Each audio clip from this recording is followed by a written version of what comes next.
你一定没有见过乌云吧？不然为什么你的眼里都是晴空？翟一莹正在迎来高光时刻。有时候，一句看似简单的话，却能准确形容一个人最近的状态。你一定没有见过乌云吧？不然为什么你的眼里都是晴空？这句话最近因为翟一莹而再次被网友刷到。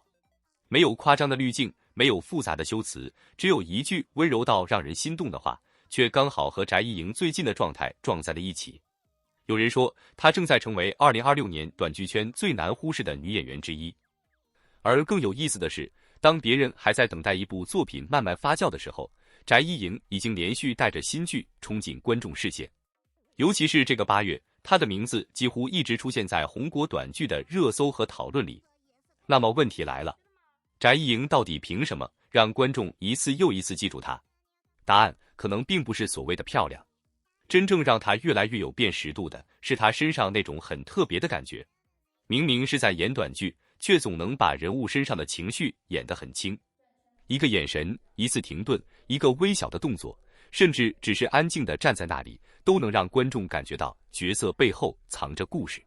这也是为什么当又吻骄阳上线之后，很多观众第一时间关注的并不仅仅是剧情有多甜，而是翟一莹饰演的南昭到底能不能把这个角色演出自己的味道。答案很快就出现了。2026年8月21日，又吻骄阳正式上线红国短剧。这部剧由翟一莹和一航主演，一共77集，单集大约3分钟。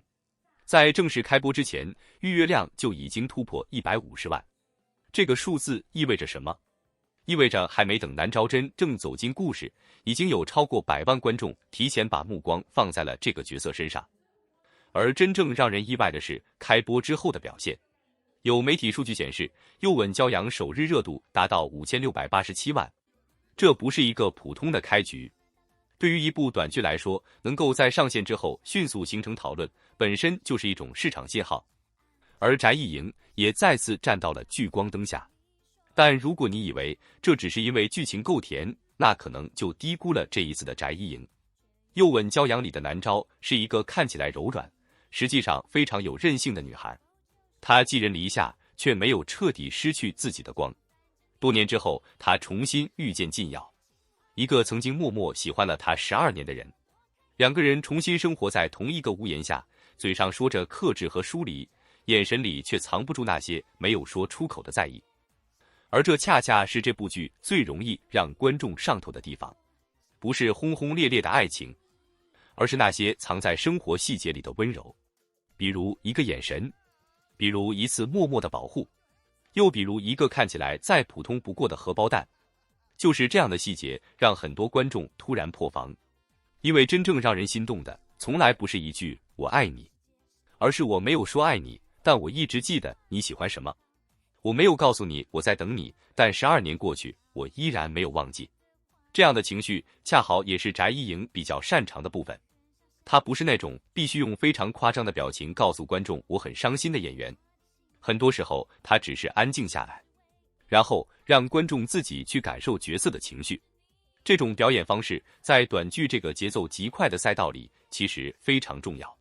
因为短剧没有太多时间慢慢铺垫，观众可能几秒钟就决定继续看还是直接划走，所以演员必须在非常短的时间里把人物立住。而翟一莹正在做的就是把这种短、快、强情绪的表演方式慢慢变成自己的优势。更值得关注的是，又吻骄阳并不是他8月唯一的一张牌。就在8月22日，翟一莹又带着柯纯出演的第25时区的情书上线。这已经不是两人的第一次合作，而是第4次搭档。在正式上线之前，这部剧的预约数据也已经非常亮眼。公开信息显示，预约量曾突破300万，之后相关数据显示更进一步增长。于是，一个非常有意思的现象出现了。短剧观众甚至还没有从南昭和纪耀的故事里完全走出来，翟一莹已经换了一种身份，再次进入另一个爱情故事。这意味着什么？她正在从一部剧的女主角逐渐变成观众会主动追着看的演员。这两者之间其实存在很大的区别，前者是角色带演员，后者是演员开始带作品。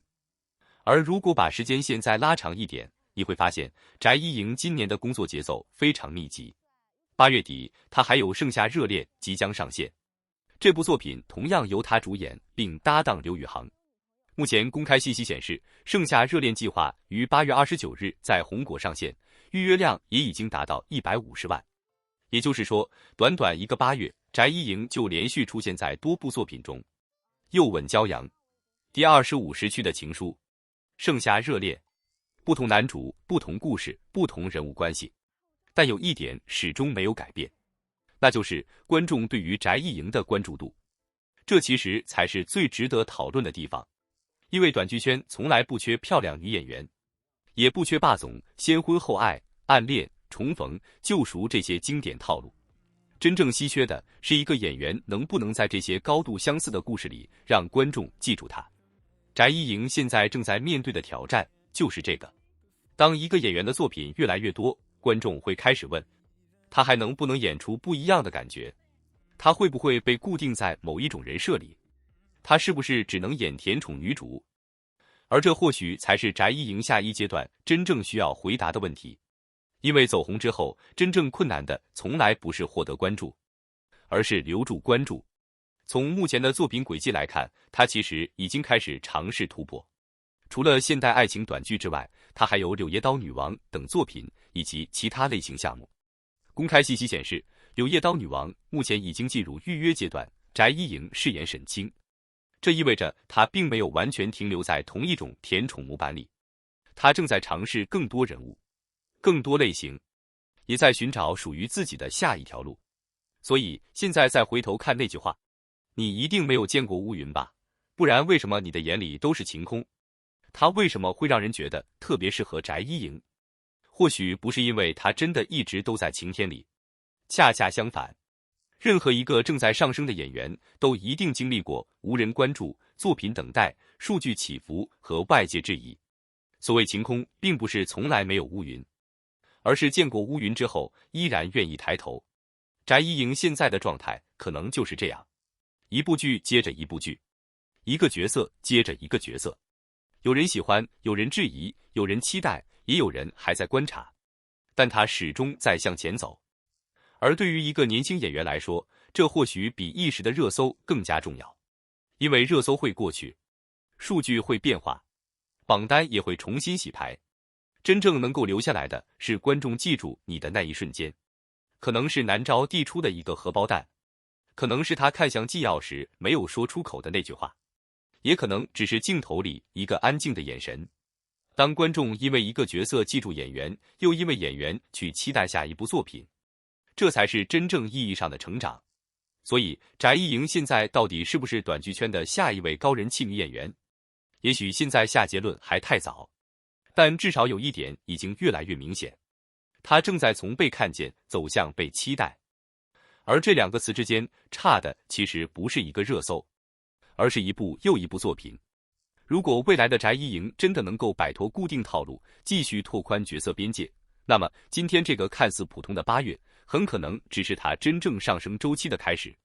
至于那句你一定没有见过乌云吧，不然为什么你的眼里都是晴空，或许也可以换一种方式理解，不是因为她没有经历过乌云，而是因为她正在努力成为自己的晴空。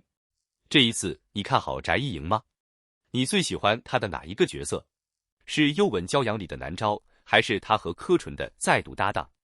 欢迎把你的答案留在评论区，我们下期继续聊更多你不能错过的华语娱乐故事。